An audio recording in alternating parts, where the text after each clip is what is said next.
What's up, everybody? You're very welcome along to an early late night agenda. The reason it's early is because I want to double this up as a preview for the Atletico game, and because I'll be over on Craig's station to do a watch along of Manchester United's game in the Champions League. So hope you guys will come over and watch that one with me. But there is loads for us to get through. We'll talk about Jurgen Klopp's press conference today. I'll go through the 11 that I think Jurgen Klopp will pick. You know, sometimes I need to make this clear. Sometimes I call it a predicted 11. Sometimes I make an 11 that I think will take to the pitch. But today, I've gone for the 11 that I think Jurgen Klopp will put out against Atleti tomorrow night. And also my score prediction as well. So look, ladies and gentlemen, I'm going to wait for the chat to fill up because notifications aren't going out because, you know, too many yesterday. Too many videos. That's the downside to YouTube, is you only get 3 live notifications in a 24-hour period. So look, ladies and gentlemen, loads to get through, but as always, delighted to say that we are being brought to you with thanks to the leaders in men's grooming. The holidays have come early at Manscaped, the leading men's hygiene brand, and Manscaped have just launched new products, including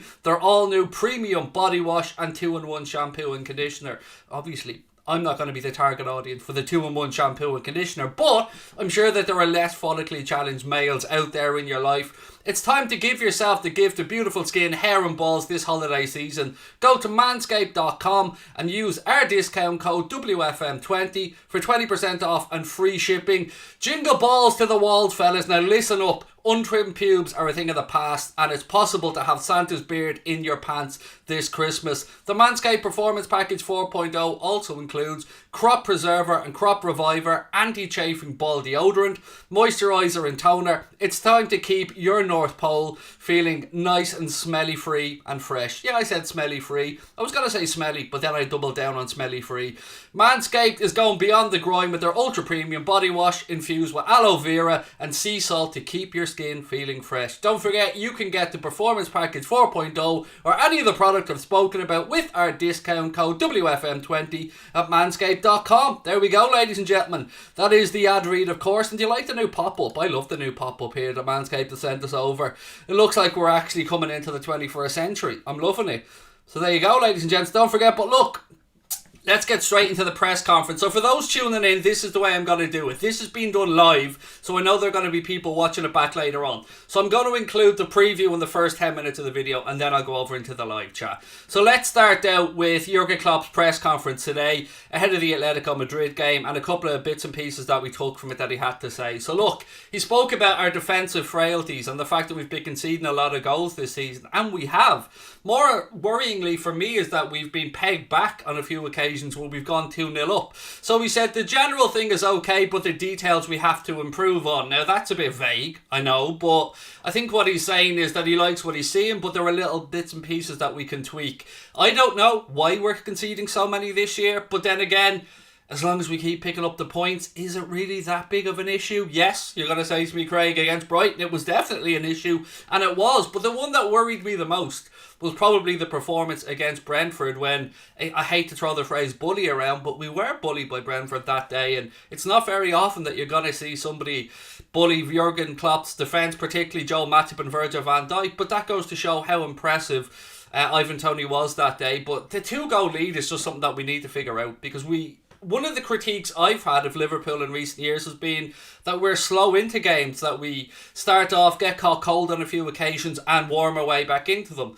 This season, we've come out of the blocks like 100 miles an hour. We've been scoring goals early in games, but we've been too easy to peg back. So I think tomorrow against Atleti, it was so hard to predict a result for this one because I'm not sure Klopp's going to go all that strong for it. I think maybe it's wishful thinking on my behalf that the game against West Ham on Sunday is the more important game for us this week. But that was what Klopp was talking about anyway with regard to defensive issues. Speaking about Naby, he has been ruled out of the game. Keita will be out for a while with a hamstring injury. Fabinho and Thiago are back in training, which is great news because at the start of the season, I think it's fair to say, when we didn't replace Gini Wijnaldum, we still looked at the midfield options and we could name off 7 or 8 midfielders. But, as is always the case in football, injuries come and they tend to come in 2s and 3s. And, you know, having no Harvey Elliott has been a loss. Having no James Milner is going to be a loss. Having no Naby Keita is certainly going to be a loss because he was playing really well. For me, and maybe the subcontext to other articles that I've been reading about the lads coming back from injury, I get the feeling we probably won't see Fabinho and Thiago starting tomorrow against Atletico Madrid. If Klopp was speaking about Thiago in particular, and he was talking about making sure he gets a full block of good training behind him before he comes back into the squad. I have to be honest, I didn't say that I didn't think that Fabinho was... not Fabinho. Let's try that again. I didn't think that Thiago was going to be out for that long when I seen him pick up what was a rather innocuous calf injury, but it has kept him out for a fair while, so no point in rushing him because we've a long season ahead of us and we need Thiago throughout this busy festive period and Fabinho. So for me, I'm going to go on now and do my predicted 11 and my score prediction, but I really don't think that we'll see Fabinho and Thiago start tomorrow. I know a lot of people are going to say that Fabinho should be put straight back in a defensive midfield position because we're lacking defensive cover there. As good as Hendo is, he isn't Fabinho in that position. But still, I will say to you, I think the bigger game is at the weekend against West Ham. I think the Champions League group, it's 9 points out of 9. I won't say it's taken care of itself, but we're not a long way away from topping that group. And yes, there is always the matter of the £2.5 million that Liverpool or any club get for winning the Champions League group stage game. But I don't know. Maybe I'm an optimist here. Maybe I'm a perfectionist. Maybe I'm an idealist. I don't know. But for me, as I said, I'll go through my predicted 11 now anyway. So look, first of all, we'll start with the score. And as you can see, I've gone for a 2-1 win for the Reds tomorrow against Atleti. I think it's going to be a difficult game. They need something from this game. They're in a fight for second place in this group. Make no mistake about it. And I think they're going to come to Anfield tomorrow looking for revenge for the win at the Wanda Metropolitano. Starting off 100 miles an hour. To go 2-0 up away from home like that speaks volumes about the quality that's in this squad. And I know they pegged us back to 2-2, but I still think it took a big effort to go and get that win, even if Antoine Griezmann was sent off. And just a reminder, he will not be available for Diego Simeone's men tomorrow night. So, you know, that is that's a loss for them, no doubt about it. Griezmann scored some good goals against us and looks like a player that is rediscovering his form at Atleti after a bit of a mixed bag at Barcelona. So, look, let me go through my predicted 11 anyway, and we'll see what happens from there. In goal, obviously, Alisson. Centre-back pairing for me, I think Van Dijk and Matip will be the ones called upon tomorrow. I'm not saying that Canade did anything wrong, but I still stand over what I've said previously. I think John Matip has been our best defender this season. And I think the little rest that he's had, albeit he did have 45 minutes in the League Cup game, I think it'll probably stand him in good stead because we're going to need him coming into this busy festive period. I did make a change, however, when it came to our fullbacks. Kostas Tsimikas, for me, should get a nod tomorrow. I think Robbo wasn't his brilliant best in the last Premier League game, but I just think Kostas Tsimikas, why not? Why not give him an opportunity at home, big European night, full house at Anfield, and let's see what Kostas can do. So I think give Kostas a run, rest up Robbo for the weekend, and put Trent at right back. Moving into midfield, again, not really many options here. I said to you at the start of the video that I, as in my opinion, would be not to put Thiago or Fabinho straight into the squad for this game. Not straight into the squad, excuse me, straight into the starting 11. Certainly would have them in the squad. And having them on the bench for a worst case scenario if needs be, why not? But for me, Jordan Henderson, Curtis Jones and Alex Oxlade-Chamberlain. Toyed around with the idea maybe of giving Tyler Morton a run out, but I worry about the physicality of the game with Tyler Morton, and not because I don't think he's up to it. I just think Atleti are a very feisty, shithousey type of team, and I don't want to see Tyler Morton potentially getting broke up in a Champions League game at home. So for me, as much as I don't think this is the best potential midfield that we have, and I'll be the first one to admit that, Alex Oxlade-Chamberlain worries me. You know, he was huffing and puffing a little bit when he came on in the last league game against Brighton, and at 70 minutes he looked absolutely wiped. So it's a bit of a risky one, but I think needs must. So Curtis Jones, Jordan Henderson and Alex Oxlade-Chamberlain for me. Going up top then, Sadio Mane and Mohamed Salah either side of the attack, but I've made another change through the centre. I think Diogo Jota should get the nod for this game. So just to run through again, Alisson in goal, Trent at right back, Kostas Tsimikas at left back, Virgil van Dijk and Joel Matip as the centre back pairing, Jordan Henderson to anchor the midfield with Curtis Jones and Alex Oxlade-Chamberlain, and then Sadio Mane, Diogo Jota and Mohamed Salah. I understand that some people might even want to go weaker than this. Some people might want to give Minamino an opportunity. Some people might want to give Divock Origi an opportunity. In fact, when I set my predicted 11 through to Connor to do up the image, he said to me, no Origi. Because I could understand Origi getting a run out in this game. I really could. I think a point from this won't be the end of the world when we look at the grand scheme of things, because I think we're definitely going to top the group.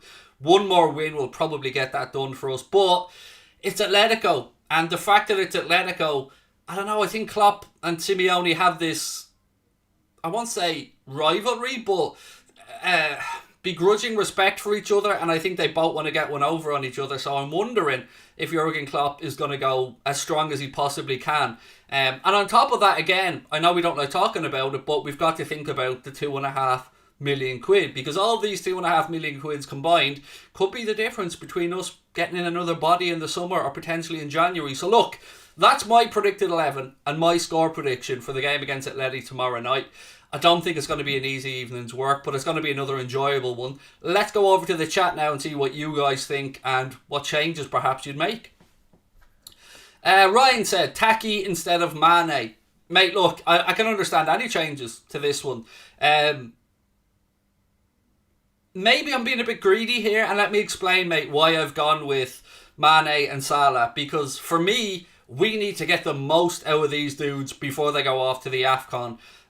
When we're going to get Minamino and Origi and stuff like that. And again, one of the reasons I went with these lads was because, let's say we went with Minamino as an example, or Origi, and one of them have ever picked up a knock.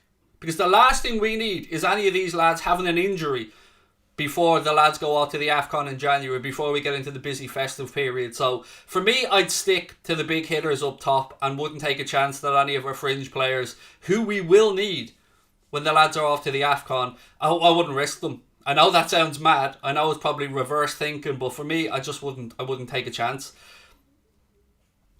Why do we need to penny pinch or don't want to play our big guns so that we can get 2.5 million? Well, look, as I said before, I'm not the one that's, penny pinching here, but I do understand that 2.5 million multiplied by 4 or 5 wins in the Champions League is not an insignificant amount of money. And as much as we as fans rightly want us to win every potential trophy we're in for, and if you look at the League Cup as an example, quarter-final of the League Cup, great opportunity to go through if we beat Leicester, two-legged semi-final and then Wembley would away. But I just want to bring you back to say, if you're running the club, if you're looking at the financials of it, winning the League Cup, going all the way through and winning it, the prize money is 100 grand. Whereas 2.5 million for a Champions League win could be the difference between Liverpool bringing in another player or not. I don't like the penny pinching either, mate. I really don't, but that is the world we live in, unfortunately. I wouldn't risk Mo for the weekend, said RSH14. I just think, I get where you're coming from. I absolutely do. And look, I'd love to wrap Mo up in cotton wool, but to look at somebody in the form he's in, playing as well as he is, as happy as he is, these are the occasions that I think Mo's going to want to shine. European night, the eyes of the world on him. So I'm with you, but he's on fire, as is mentioned in the chat. So for me, again, I will say that I don't want to injure any of our fringe players ahead of January. I know that sounds mad. I know it might sound even a little bit evil. But let's say we played Minamino and Origi pulls up with a hamstring injury that keeps him out for 8 to 10 weeks, as an example. Just throwing it out there. Then we're really, really up shit creek come January. Now, heaven forbid, let's say we played Mohamed Salah. And Mohamed Salah, let's say against West Ham on Sunday, picked up a knock that kept him out of the AFCON. Well, at least we're going to have other bodies in. I know this isn't what we want to hear. It isn't. And I'm with you all. I'm somebody that thinks we should have a much stronger squad depth as well. But I'm just trying to explain my thinking, I suppose. But look, let's go back over to the chat and see what you guys think. I hope Joe Gomez gets more game time. I think Joe Gomez definitely hopes he gets more game time. And I am intrigued because there's been a few articles suggesting that maybe Joe Gomez is a little bit unsettled or a little bit unhappy at his lack of game time. What I would say to that is, I think that when he's been given the opportunities, I haven't seen enough of Joe Gomez to justify putting him ahead of Kanade, Matip or Van Dijk. I think we'll all say he's probably fourth choice at the club now. And fourth choice at Liverpool would probably still mean you should play 25-30 games a season with regards to the FA Cup, the League Cup, rotation and stuff like that. So, yeah, I don't know. It's getting difficult because we are getting to the point now where we're on our bare bones with midfielders. Yes, we've got 2 coming back, but are you going to want to stick Fabinho and Thiago into this game tomorrow? And potentially have a bit of a feisty challenge coming in on one of them. Now, there's the other argument, and some of my friends have said this to me as well. Craig, Thiago, this is his bread and butter. This is what Thiago, at Barcelona, he's well used to playing against sides like Atleti. So there is that argument as well, and it's absolutely valid. I can see Joe going to Newcastle. Big wage, said Crick. Yeah, on Newcastle actually, while we're talking about Newcastle for a second, I'm sure most of you guys are probably aware, but it looks like Unai Emery is Newcastle's top target to take over the managerial vacancy. I think, did he only take charge of Villarreal last season, obviously leading them to their first ever bit of silverware, beating Manchester United to win the Europa League. It would be an interesting appointment. Antonio Conte obviously today confirmed as Spurs boss on an 18-month contract. That will be interesting to see how that one works out as well. But the Unai Emery one, that is, they'd have to pay 5 million compensation, I believe, to Villarreal if they want to push that one through. So, yeah, let's wait and see. Craig, could Jurgen experiment with a back five and Gomez in that game? There's been nothing to suggest that Klopp is going to go with a back three, regards to centre backs, or a back five when we're defending. Nothing that I've seen suggests that that's going to happen. And I can't see him going that week against Atletico. I can't see Joe Gomez and Nat Phillips starting. But look, it's Jurgen Klopp. Anything is possible. I've tried to guess Jurgen Klopp's team selections probably 100 times more since we started this channel, and I may have gotten 5 of them right in total. Very difficult. Thiago has his hair as well, so a new player. I like that chicken boy. Yeah, he looks well. He looks very well with the hair. Just showing off basically, isn't he? That he can shave it and grow it back. You know what I mean? It's just showing off now. Jack has gone for Alisson, Trent, VVD, Matip, Tsimikas, Hendo, Thiago, Jones, Salah, Origi, Mane. Potentially, yeah. Again, mate, no problem whatsoever with that. I'm just excited. If I'm being really honest with you, I'm just really excited that we've 2 games this week. A great game tomorrow night against Atleti and a big game against West Ham at the weekend. So I'm just looking forward to the week, in all honesty. And I love Champions League nights at Anfield. I look forward to hearing the anthem. I look forward to seeing the crowd. I actually look forward to the cold, dark winter nights, because that really reminds me of my visits to Anfield. And the season really kicks off after the festive period, so we're coming into a busy time of the season now. Thishan, thank you very much for the super chat, dude. Said, love you, Craig, God bless your family. Thank you, mate, love you too, love all of you guys in the chat, you know that. And look, I speak for my family as well, because my family are always saying to me how amazing the chat is and how friendly they are, and thank you, mate. It's really, really kind of you. Mark said, hi Craig, thank you for the super chat. Mark said, hi Craig, hope we win tonight, then we've won the group with 2 games to go and we can rest players. That would be brilliant if we beat Atleti, mate. So let's say my prediction came in and we won the game 2-1. You're right, 12 points. Jurgen Klopp can then rotate, play some of the younger lads, and imagine we gave Tyler Morton, let's say Curtis Jones, maybe Nico Williams, Queeveen Kelleher. Imagine these guys getting the opportunity to go play a game in the San Siro, to play Porto at home in the Champions League, knowing that they can go and express themselves and be relatively free from pressure, because if the result doesn't go our way, we'd still be alright. And what a place as well, the San Siro. Last season, AC Milan playing there before before they move to the new San Siro, where the new San Siro gets built. It's a massive occasion as well, and one of the best stadiums in the world, one of the most iconic stadiums in the world. So yeah, I'm all for that. If we got the win tomorrow night, we would be top of the group, pretty much guaranteed, and it would be it'd be lovely to get to rotate and rest for the last 2 games before the group stages. Maybe we can concentrate then on the League Cup, potentially the League Cup semi-finals, because they're going to be played January 3rd and 4th and 13th, 14th, if my memory is correct. Sometime around that, anyway. Sean said, Bissouma and Tielemans would be nice to add to our injured and aged midfielders. Look, mate, I wouldn't disagree with you on either of them. Yves Bissouma, Yuri Tielemans, 2 quality players. Tielemans' situation is interesting because he was offered a new contract by Leicester City in the summer, still hasn't signed the new contract, so I don't know if that's an indication that he's perhaps not happy with Leicester's progress, but we'll wait and see. Yesterday was an exciting Jude Bellingham news day, wasn't it? Even if it wasn't really a news day, if you get where I'm coming from. Did you notice one thing, by the way? So a lot of people were saying Bellingham was mocking the story saying he's coming to Liverpool, or Mark Bellingham was talking about X and Y in his tweets. But did you know what they didn't do? Do you know what neither of them actually did? Neither of them denied it. Say what you want, talk about images posted, talk about them talking about the style of reporting and all that stuff. None of them denied it. None of them said it wasn't happening. None of them said he wasn't going to go to Liverpool. That's what I chose to take by those Jude Bellingham stories, or from those Jude Bellingham stories yesterday, ladies and gents. That's what I chose to take. Maybe I'm setting myself up for massive hurt here. Craig, would you let go of Gomez and Oxlade-Chamberlain for Bellingham? No. And let me say why. Because we'd still need to bring in a centre-back. Whatever happens, we'll need to bring in a centre-back. So, I'm not confident enough that Nat Phillips can step in and do Joe Gomez's job, as an example. I don't think Nat Phillips is good enough to step in and do Joe Gomez's job as fourth-choice centre-back. So, as much as I'd love Bellingham, we would need to replace a centre-back, in my opinion. Jack said, if we play Ox and Jones in the same midfield tomorrow, I feel we get ripped apart. I'd rather get ripped apart. Honestly, I'd rather get ripped apart tomorrow and have Fabinho and Thiago available for West Ham. Hand on heart. To me, the league right now, this week, the league has to be the priority. We can't have Chelsea moving 6 points clear of us. That's my big fear here. We've got ourselves in a good position to be ahead of Manchester City. Good position to be, I think, 5 points ahead of Manchester United, if my memory's right.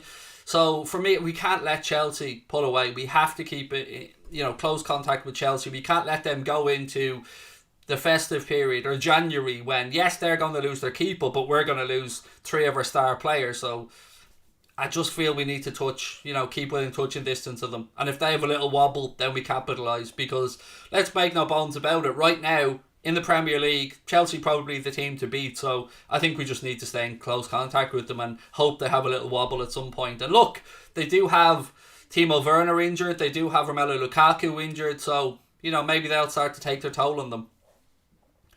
Big Man said, Craig, I'm watching the Salzburg game, Adeyemi looks good, missed a big chance, but getting into space makes me sad we won't get him. Yeah, I mean, it's not 100% certain we won't get him, but all the vibes I've been getting and all the little articles I've been reading, I get the impression that Adeyemi would like a move to Germany. That's the impression that I get. I would happily be wrong on that one though, very happily. Crick said, couple of early goals against Atletico and close up shop, pass them to death. That would be lovely. I'd love to see that for a couple of reasons, mate. One, obviously we'd get the win, but secondly, I'd love to see the frustration grow on Atletico's face as we just move the ball around and the Olays start to go around Anfield and Luis Suarez starts to lose his shit. It would be nice. I wouldn't be arguing. I wouldn't say no to it. Do you know what I mean? I wouldn't. The offensive defender said, we desperately need to work on our set pieces. In what sense, mate? In an offensive? Or an attacking sense? Or a defensive sense? I think, like you, Adeyemi will go to Bayern, said Quinch. Yeah, I think Bayern or Dortmund, perhaps. Because look at this as an example. Let's say Haaland leaves Dortmund. Adeyemi, in with Daniel Malin, could be the replacement for them. So, yeah, let's just wait and see how the transfer window goes anyway. But for tomorrow's game, it's a win-win for us as far as I'm concerned. Even a draw tomorrow, and I think Jurgen Klopp will be happy enough with that one.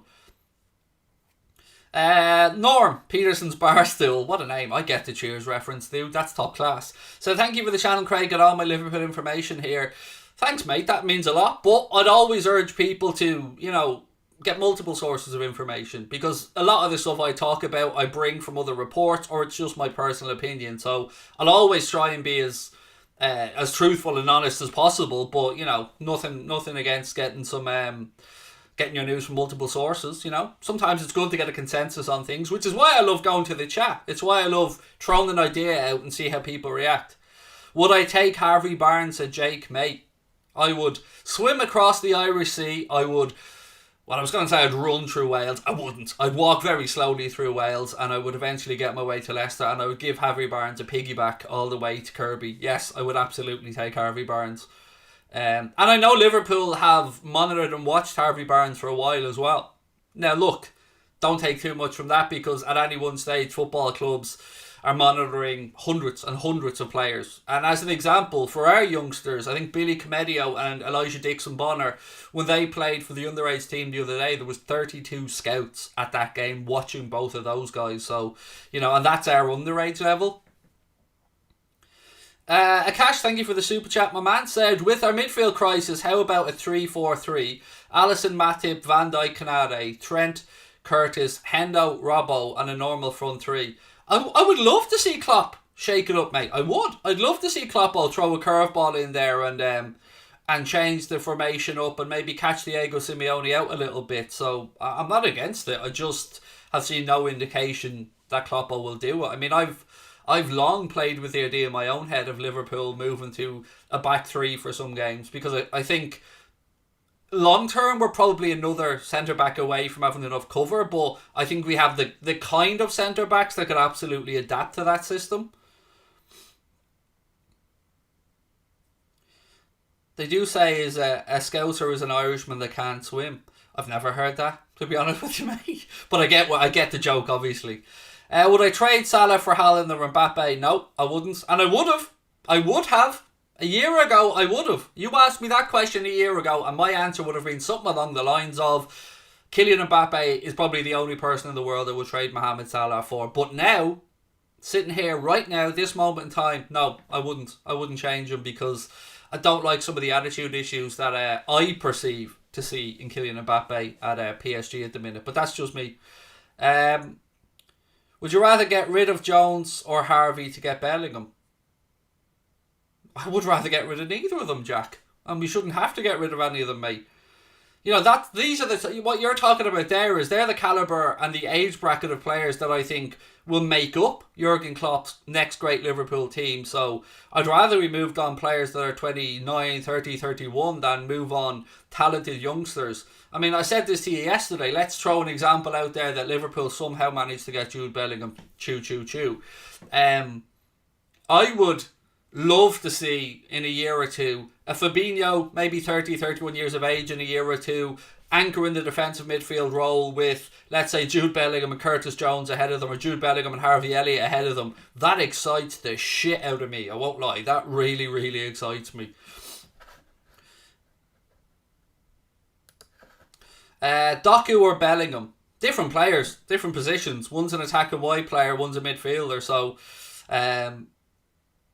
Bellingham's the answer. I mean, if I had to have one of those two, it would certainly be Jude Bellingham. But I think both of them are a high probability. I really do, Ryan. And look, I know people are going to mock me. In fact, I didn't even read the comments on the Liverpool will sign Jude Bellingham video that I made last night. If you haven't got a chance, please do watch it. It's only about 5.5 minutes long. Basically give my reasoning why I think we will sign Bellingham. Just an update here. Connor's just sent me an update actually. It said Joe Gomez didn't train with the Liverpool squad today. The centre-back was nowhere to be seen when the group of players and staff took to the pitch at the AXA training centre. Thank you for that update, Connor. So just to say, Joe Gomez didn't train. He wasn't anywhere to be seen, as I said a second ago. So maybe we can say Joe Gomez isn't available for tomorrow, but certainly wasn't training today, or wasn't seen to be training today. Dara McAfee said Chiesa or Bellingham. Bellingham. I think midfield is going to be a big issue for us in the next few years, and I think bringing in somebody of Jude Bellingham's age profile is paramount to our development of Jurgen Klopp's next Liverpool team. Because I want Jurgen Klopp to have developed his second great Liverpool team before he moves on potentially in 2024. But look, that's a difficult decision because Chiesa is a baller, and I think Chiesa is potentially one of the only players I'm aware of that I would be confident enough could replicate to some extent what Bobby Firmino does. Poor Joe Gomez, hopefully it's just an injury, said Red Side. Crick said Spurs and Newcastle will be sniffing around Gomez. At that though, I mean, from our perspective, if Gomez wants to move on, that's one thing, but we're still going to have to go out and replace him. So how do we go out and find another centre-back of the calibre of Joe Gomez? That could be an issue. We need 2 midfielders and 1 attacker, said Mbassa. Do we? I mean, at the end, look, I have a theory, and it's just a theory. And it doesn't take into account the transfer fee for Jude Bellingham. But, for me, I'm wondering, at the end of this season, if James Milner goes on to maybe play for Leeds, maybe go into coaching, I don't know. But let's say James Milner leaves the club at the end of the season. James Milner brings a lot to the squad, and he's a fantastic player, probably the best free transfer Liverpool have ever brought in.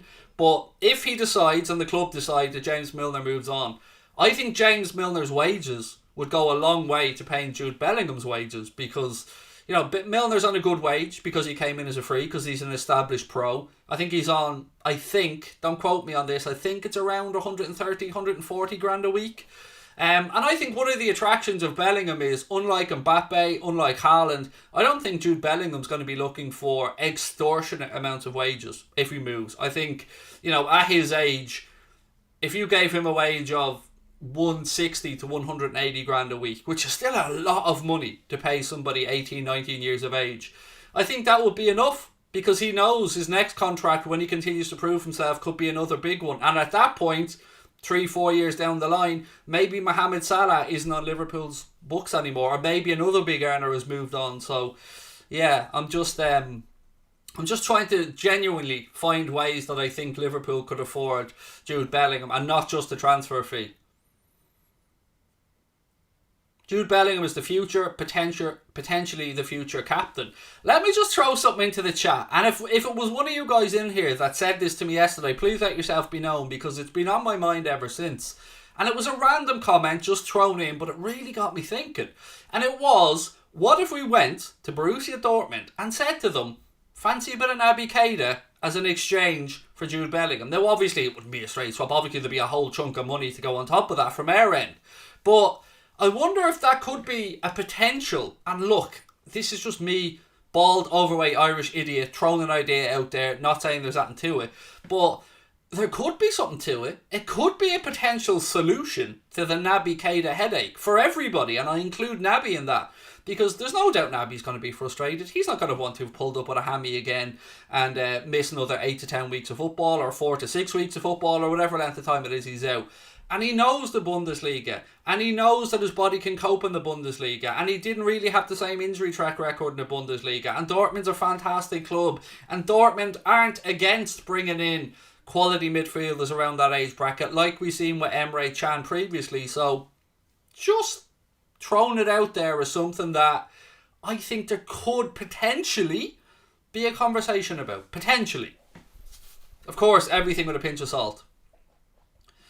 This is where we need Klopp to use his pull at Dortmund. Yeah, it is very respectful of Jurgen Klopp that during the entire time he has been Liverpool manager, we've been linked to a few Dortmund players, but he's never really gone after a Dortmund player. I think out of respect for Michael Zorc, of course, and the team at Dortmund, who, you know, he worked with for years there at that football club and is idolised, and rightly so. Puskas is the god, said Naby and 40 or 50 million. Do you know what, mate? I would say probably closer to the 50, maybe even more, because like, what price is Naby Keita valued at now, would we say, fairly in European standards? I think it would be honest of me to say that Liverpool would not recoup the money that they paid for Naby Keita. What was it, 54, 56 million quid? I don't think Liverpool will recoup that money if they were to sell Naby. I think realistically Naby's value now probably 35 to 40 million quid. And if Dortmund are steadfast on holding to the £100 million, €120 million valuation that Bild said that they put on Jude Bellingham, then you're probably talking 60. That's, again, it's just a conversation point. Nothing to it, really. Give them Ben Davies. He's just an urban myth, mate. Do you know what I mean? What is going on? Does anybody know what's going on with Davies, by the way? How do you feel about Tsimikas over Robertson? Tomorrow, Jay, as you can see from my predicted 11, mate, I would give Costas the run out tomorrow to show what he can do again. I think he'd be ideal for the game. He's got a little bit of snidiness about him as well, as does Robbo, which is one of the reasons I love both of them. Craig, do you reckon we sign Rafinha and Bellingham? There must be something to the Rafinha links if Deco himself, who is part of the agency that represents Rafinha, spoke about Liverpool being one of the clubs that have been shown an interest in the player. And look, there's a lot to admire about Rafinha. He's a wonderfully talented footballer who can certainly shoot from outside the box, which is something we don't do enough of, in my opinion.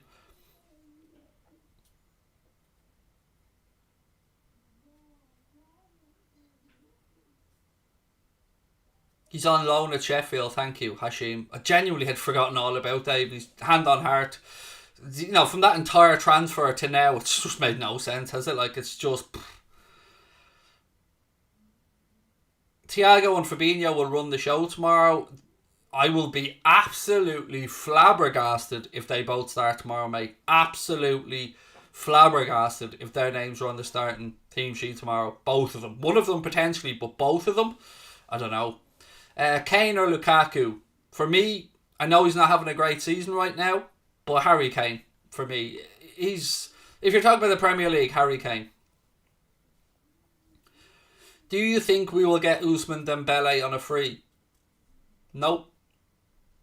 I can understand the links and I can understand the attraction, but no, I don't think we'll sign Ousmane Dembele.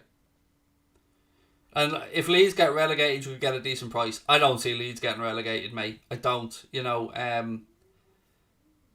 They got themselves...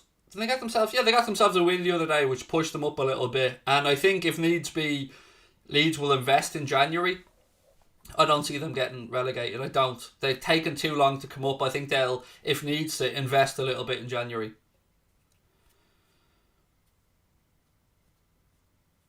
Reformed said, I heard a report that Fabinho himself has said that he thought Rafinha was definitely coming this past summer. I've no idea. Mate. I never thought Rafinha would move in the summer gone, because when I remember reading an article somewhere that said that once Bielsa had confirmed he was going to stay for another season, because he has a rolling 1-year contract, that Rafinha was going to stay on for one more year. That's what I'd read. Does Barca still owe us money? No, they don't. So, from the Felipe Coutinho transfer, my recollection of things is that Liverpool sold off the debt to somebody else that they were owed by Barcelona, and that they were paid for that in advance. I don't know if we took a loss a little bit on it or whatever, but that's my understanding of it, that we're not owed any money from Barcelona. They may owe money on the transfer, but I don't think Liverpool are owed any money. Who are the bottom three at the end of the season? Norwich, I'm praying Burnley. I just cannot stand Burnley. Nothing against Burnley. I just fed up of playing Burnley. Yeah, Burnley down for me. Burnley, Norwich, and dare I say it, Newcastle, unless they get their finger out and really do some business. Would I take Coutinho back? Absolutely not. He's 29 years of age. He is coming back from a serious knee injury, and he has gone backwards since he left Liverpool. So no, in no way would I take Felipe Coutinho back. I think there would be far, far, far better players out there. Oh, Watford are another one. Yeah, they're gone. Yeah, Watford. Probably Watford, to be fair then. So I'll say Watford, Burnley and Norwich probably. I can't remember what I guessed at the start of the season. I did do a Premier League prediction video, but do we know Bellingham was a 20% sell-on clause, so Dortmund might ask for more? I did not know that Bellingham had a sell-on clause. Did Birmingham put a sell-on clause in that deal? Genuinely didn't know that, Quinch. What's going on with Gomez? Why has he lost space on this season? I don't know. And it looks like he's not going to be available tomorrow either, Fabio. As per Connor sending me an update when we started the stream, he wasn't in training today. So, well, at least he wasn't pictured in training today. Would I bring in Shea Adams? No, he's nowhere near good enough for Liverpool. Nowhere near good enough.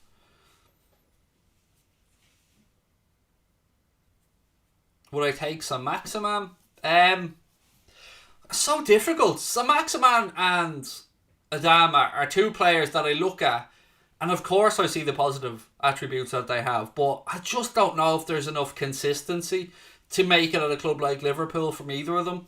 I would think the likes of a Rafinha would be a far more sensible addition. A Pedro Neto, a Harvey Barnes, a Jeremy Doku, even a Jared Bowen. I think they strike me more as Liverpool types of players, or Jurgen Klopp types of players. Would I take Ivan Toney? No, not yet. But I wouldn't rule it out. I just think Ivan Toney has of course proved himself as a footballer, is a childhood Liverpool fan, self-professed, or self-confessed I should say, and smashed the Championship goal scoring record, did well before that at Peterborough, but he's got 2 goals and 2 assists in the Premier League, so there's a lot to admire about Ivan Toney, a hell of a lot, but for me yet, he's not proven himself enough in the Premier League to be thinking about a club like Liverpool. I did see a podcast yesterday, a clip that, he was asked flat out if Liverpool came for you but you weren't guaranteed to be a starter, and let's say Leeds United came for you but you were guaranteed to be a starter, which one would you go for? And he said, and I love this about him, I really, really do love this about him, Ivan Toney said, I'd go to Liverpool because I'd back myself to become the main man. Now that's the attitude of somebody I can get on board with. That's the attitude that you want to hear for somebody who's been linked to Liverpool Football Club. That's the type of personality, the type of backbone that you need to look at Mohamed Salah, Bobby Firmino, Diogo Jota, Sadio Mane and go, I'll force my way into that starting 11. So for that, hats off to him. I love that attitude. Excuse me. Problem with Gomez is that he struggles a lot from a back injury. Takes him 4 or 5 games to get back to the flow. Matip, on the other hand, got back to playing his best quicker, so he's taken Joe's spot. I always look at Joe Gomez as well and worry about ball watching. He often doesn't look over his shoulder enough for me. So yeah, look, there's a lot to admire about Joe, but I wouldn't be against the idea of moving him on, but again, I would say that I would want another centre-back brought in if we did. Would I take Declan Rice? Yes, but we will never, ever, ever sign Declan Rice. We are not going to pay the money that it will take to get Declan Rice out of West Ham. So, look, I'm saying that, and I'm being a hypocrite, because I'm aware that Declan Rice will probably cost the same money as Jude Bellingham. I just think Bellingham will be the better midfielder. Jen, how are you, my friend? Said, Craig, any news on Salah's contract? No. Absolutely zippity-doo that, Jen. Nothing. And my big worry is that if it gets to January and we still haven't heard about Mo, and he goes off to the AFCON and he's away with Egypt and he's been interviewed and, they're asking him, and Madrid are trying to lure him in, or Barca are trying to lure him in, or PSG are trying to lure him in, or Bayern Munich or whoever. And it's a lot easier to give a more frank answer when you're not surrounded by Liverpool media staff, you're not surrounded by Liverpool players, or you're not in a Liverpool training ground. And I want it resolved before he goes to the AFCON, because the last thing we need to do is have somebody getting in Mo's ear when he's away with Egypt, trying to destabilise him and show him a path out of Liverpool. So I'm hoping, like everybody else, that we do hear some positive news. Salty Simeone at it again. Hopefully he storms down the tunnel. Yeah, look, I can't wait for Anfield to be winding him up like fuck.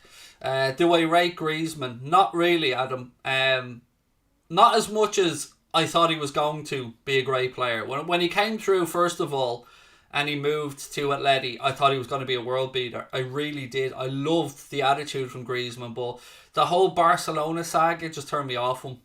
But look, he's still a quality forward. Don't get me wrong. I just don't like his attitude. Crick said, Craig, James Abanqua at St. Patrick's Athletic, young centre-back, going to be a big talent. Wouldn't mind him. Wouldn't mind Liverpool gone in from. Yeah, look, there was a lot of good football being played in the League of Ireland, mate. No doubt about it. Do I think we can compete with Chelsea for the title? I think we're going to have to, Lucas, I think we're going to have to be a little bit fortunate with injuries, mate.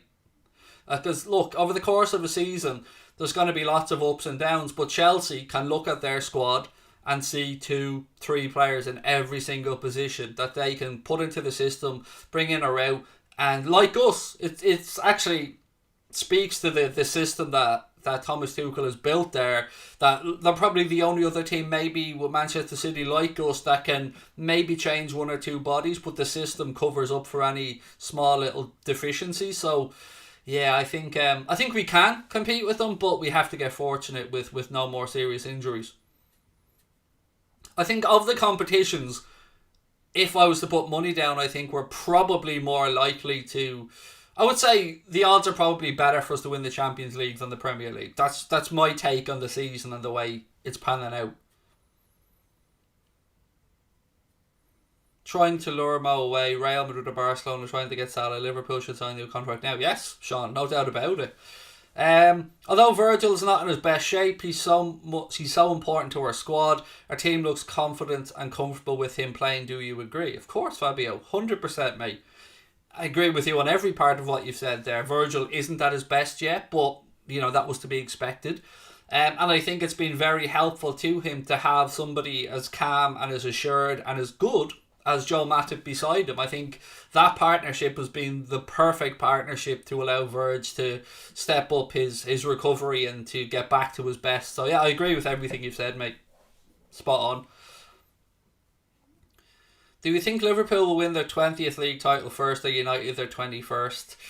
I would say Liverpool to win the 20th first. I think United are quite a bit away from a Premier League at the minute. Quite a bit away, yeah. Look, a few little bits and pieces, ladies and gents, before we move towards an end tonight. Don't forget, I'm going to be doing a watch-along of United Champions League game tonight on Craig Station. There is a link in the description to Craig Station. It used to be called Mundo Sporto. It's now called Craig Station. So you can come across and watch that with me from 7:30. There is a link in the description. Again, I know I keep going on about it, but Christmas is coming, so don't forget to check out manscaped.com. You can use our discount code WFM20 to get 20% off and free shipping on absolutely anything, including the Performance Package 4.0 with the Weed Whacker, the Lawnmower, the Ball Toner, the Ball Deodorant, the Boxer Brief, the Shed Travel Bag, or maybe you want to get that loved one in your life, the new Premium Body Wash or a 2-in-1 shampoo and conditioner. Obviously, I don't need the shampoo and conditioner, but hey, there are men out there with hair above. I have a little bit of hair elsewhere, but if you want to get them all trimmed up and get them jingle balls to the wall this holiday season, get yourself to manscaped.com. Use our discount code WFM20 for 20% off and free shipping. Look, I'm going to go, ladies and gentlemen. Thank you for tuning in. I hope to see you at 7:30 for a watch along of the United game. If not, then I'll see you tomorrow, of course, for the match day here on Anfield Agenda, starting from 7:20 tomorrow. So look, love you all. Have a lovely evening.